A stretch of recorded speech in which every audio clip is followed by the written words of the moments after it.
Reka asubire ndabahe ikaze mwese nshuti banywanyi bacu mukunda kandi mugakurikira amakuru n'ibiganiro dutambutsa kuri chaîne yanyu imwe Rudende Isange TV, chaîne ibashikiriza amakuru ndetse n'ibiganiro biba bigezweho kandi biba vyakuba amatohoza mu rurimi rw'ikirundi. Reka mbahe ikaze mu makuru yacu na cane rero akaba ari amakuru araza gushimikira ku ngingo nkuru zikurikira. Amakuru yacu turaza kuyatangurira mu gisata c'umutekano aho umukuru w'igihugu c'u Burundi Evariste Ndayishimiye yamaze gukora impinduka. Hari amakuru avuga ko yoba yamaze gukora impinduka mu bijanye n'umutekano ngaha mu Burundi nk'uko amakuru dukura ku rubuga abandanya abishikiriza. Mu gihe kandi hamaze iminsi humvikana icuka kitari ciza mu bijanye n'umutekano, aho ndetse mu ntwazangabo zitandukanye ziriko ziracanamwo, siho honyene haba mu gisirikare ndetse no mu gipolisi ibintu ntivyifashe neza. Ivyo turaza kubigarukaho ku buryo bw'ido n'ido tuze kubibashikiriza.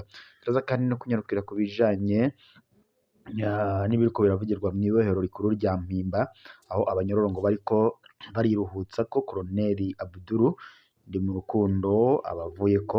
Ivyo turaza kubigarukako navyo ku buryo bw'ido n'ido. Turaza gusoreza amakuru yacu kandi kubiriko biravugwa ku bijanye n'inyuruzwa rya Benjamin Babunga Watuna ariko ararenganywa.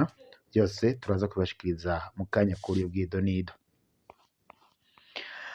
Tugarutse mu makuru yacu ku buryo bw'ido n'ido, reka tuyatangure kuri uko biravugwa mu bijanye n'umutekano ngaha mu Burundi, ndetse umukuru w'igihugu c'u Burundi Evariste Ndayishimiye amaze gukora impinduka mu butegetsi bw'u Burundi, ani kuko amakuru dukura ku rubuga bishikiriza. Ni mu gihe kandi hamaze iminsi humvikana icuka kitari ciza cane cane mu gisirikare c'u Burundi. Twarababariye ibijanye n'ukungene mu gisirikare c'u Burundi habayemwo ngo guturira ikambi y'igisirikare. Sivyo vyenyene rero kuko Perezida Ndayishimiye rero yamaze kubona ko abariko baramukorera ataco bazomushikanako, niho gufata ingingo yo gukora impinduka.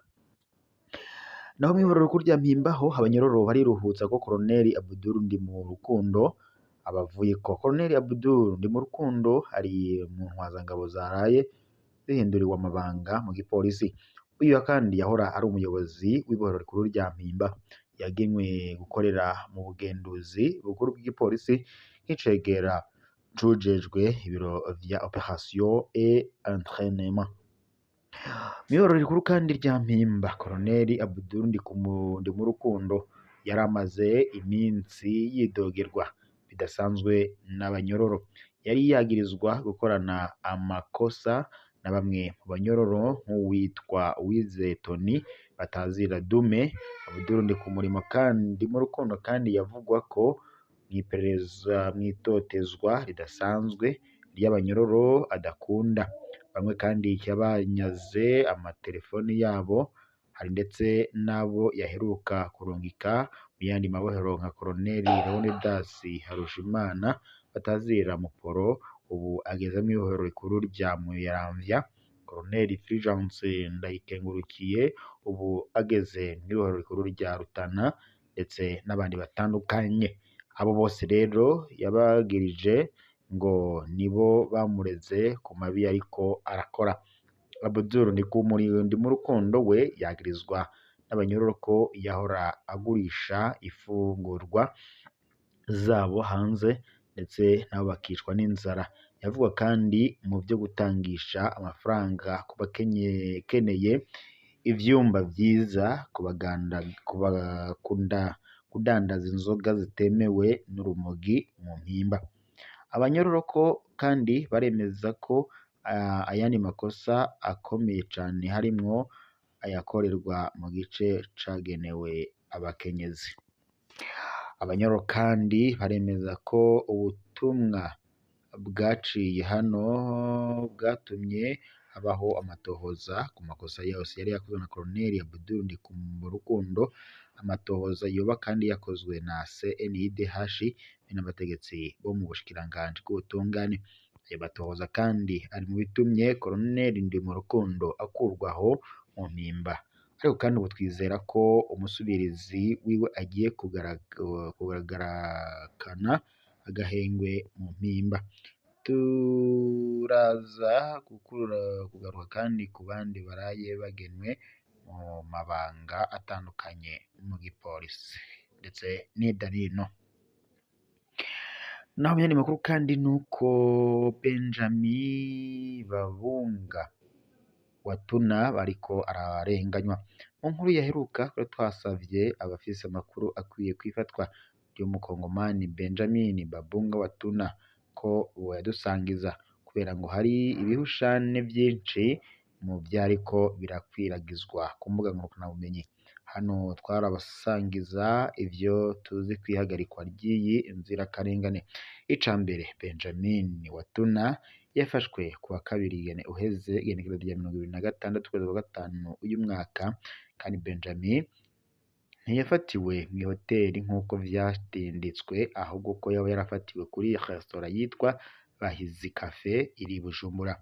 Uyu mugabo kandi yafashwe n'abakozi b'iperereza ry'u Burundi SNR bari barongowe na Ramadhani Juma batazira Rama, afungiwe ku cicaro gikuru c'iperereza muri zone Rohero hafi ya Katedrali Khajinamundi i Bujumbura.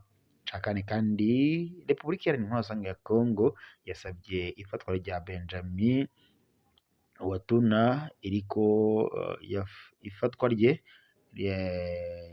ndetse rya Benjamin Watuna iriko iranasaba kandi ko bomurungika i Kinshasa. Iperereza ry'u Burundi ryarabuze icemezo na kimwe cafata Benjamin mu vyo leta ya Kinshasa imwagiriza. Benjamin yari amaze amezi yasanzwe aba i Bujumbura kuva mu mpera ya 2015. Aho kandi Bujumbura Benjamin Babunga akorera ishirahamwe ZOA International. Bese uyu mugabo ni muntu ki? Benjamin Watuna yavukiye mu Burundi muri 1982, yakuriye kandi mu Nyakabiga, yize amashuri yiwe mu Burundi kuva mu mashuri matoya kugeza aminuje kuri Université du Lac Tanganyika mu gisata c'ubutunzi. Umuvyeyi we kandi Reverend Pasteur Watuna Babunga Ildefonse yari umukozi w'Imana azwi, ari mu batanguje ishengero Fekabu ryitavye Imana muri 2015. Benjamin Babunga arubatse afise n'umukenyezi n'abana bane baba mu Bubirigi. Uyu mugabo kandi Benjamin amaze imyaka 19 akorera amashirahamwe atandukanye mpuzamakungu atandukanye harimo nka AMI, DRA, Merci Corps, Save Children Care, MSI, Concern Worldwide, Tetra, Tech, ZOA International, ENOPS ndetse n'ayandi atandukanye. Yarakoreye kandi mu bihugu bitandukanye vya Afrika. Muri kino gihe kandi akorera ishirahamwe ZOA International mu Burundi kuva mu mpera za 2025. Yanakorera gisata ca ONU citwa ENOPS. Abazi Benjamin bavuga ko kuva ari umwana yamanye inyota yo kumenya kahise k'ibihugu vyo mu karere ka Afrika y'ibiyaga binini. Wenyene ameze nk'inzu y'ibitabo kuri kano karere, arazwe cane ku mbuga ngurukanabumenyi, yandika amateka y'ibindi bihugu. Inyandiko ziwe ni ubutunzi bukomeye ku karere kacu. Ihagarikwa rya Benjamin wa kabiri igenekerezo rya 26 kwezi kwa gatanu uyu mwaka ku Mutaga, Benjamin yagiye gufungura muri restaurant yitwa Bahizi Cafe iri Bujumbura. Mu kiringo yariko arafunguramwo yabonye haza umuntu aramuramutsa, amuvuga mw'izina, aramushimira ko aguma atanga amakuru aryoshe kuri Facebook, Twitter. Uwo muntu kandi aca arasohoka. Mu gihe Benjamin Babuba ahejeje gufungura, asohotse ageze imbere y'imodokari yiwe muri parking, niho haza umupolisi atangura kwitoraguza hamwe yamwagirije ngo yahagaze nabi, abandi ngo hinjiriye mu mukono utari wo, sans non autorisé. Benjamin yaramweretse ko ivyo ariko aramwagiriza atashingiro bifise. Ariko kandi azabona haje abandi bapolisi babiri, umwe ashoka yinjira mu modoka niho kandi bamubwira ko bategerezwa kumujana mu gipolisi. Benjamin arabishura ati uko siko bigenda, nimuntware impapuro ziranga imodokari munshingire icanditse nje kuriha muri OBR, hanyuma nce ngaruka gutora ibiranga imodokari yanje. Abapolisi baramurahira ariko kandi baramwemerera ko aca ku kazi kumenyesha iyo agiye. Ako kanya aho kuja muri PS ajejwe uruja n'uruza mu mabarabara, Benjamin yategetswe kuja mw'iperereza hariya iruhande ya Katedrali Kajinamundi. Aho kandi ngo ni naho Benjamin Babuga apfungiwe kuva ico gihe nyene. Iperereza ryarabuze icagirije na kimwe bamwagiriza. Amakuru y'ibanga dukura mw'iperereza avuga ko Benjamin Babunga ageze muri CNR yatswe telefone na ordinateur vyiwe, maze bihabwa abahinga kugira ngo barabe ko hari ico bamusangana yihuye n'ivyo leta ya Kinshasa imurega. Kinshasa imubeshera ko ari umukozi wa M23, ko ari we amafaranga acako akaza arayaha abakorera M23 mu Burundi. Iperereza ry'u Burundi barabuze ikintu na kimwe gihuye n'ivyo birego. Leta ya Kinshasa yanavuga ko n'Uburundi bwohagabira ngo Benjamin arabubangamiye cane. Ivyo vyose iperereza barabuze ishingiro vyavyo. Indwi iraheze Benjamin ari mu cumba caho mw'iperereza ry'u Burundi.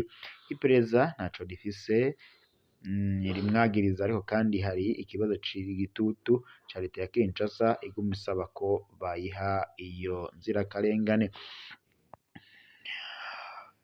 Ibintu biriko birakorerwa Benjamin birateye isoni. Nta gikorwa ca politike na kimwe arimwo, ni incabwenge isangiza abandi ubumenyi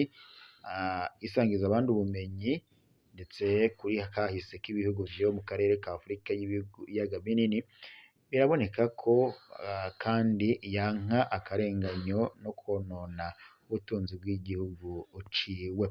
Turageze dutere akamu Perezida Evariste Ndayishimiye. Uyu munsi niwe aramutswa umuryango w'ubumwe bwa Afurika, anavuga ko ari we muhizi mu kugwanira iterambere ry'urwaruka muri Afurika. Vyoba biteye isoni rero hamwe yo kwemera kurungika uyu mugabo Benjamin Kinshasa, kandi biboneka neza ko ari inzirakarengane. Mu bihugu bigendera ku mategeko ikintu nk'ico ntigikorwa umuntu adacishijwe mu butungane bukemeza ko ari mu makosa canke atayafise, akwiye guhabwa igihugu kumuronderera. Benjamin ariko rero ararenganywa nk'uko bigaragara. Igihugu c'Ububirigi Benjamin Babuba afisemwo urugo rwiwe n'umuryango we n'ubumwe bwa Buraya nabo bakurikiranira hafi kino kibazo ca Benjamin. Benjamin kandi asanzwe ari umukozi w'igisata ca ONU, nabo nyene kino kibazo nibakirabire hafi aka karenganyo gahagarare. Abategetsi b'Uburundi bakunze kwagiriza abantu ngo baracafuza isura y'igihugu. Iyi nyifato niyo nyabuna yonona iyo shusho. Hamwe rero Benjamin yorongekwa Kinshasa, koba ari ubutumwa buhawe abanyamahanga ko Burundi atari igihugu co kwizerwa na gatoyi, nk'uko ivyegeranyo vyagiye birafatwa bibandanya bibishikiriza. Riko shimira mwese mwari kumwe natwe makuru n'imiganiro twako turabashikiriza muno saa dusozaje ngaha, tuza gusubira mu makuru n'ubundi araza kuba agezwe.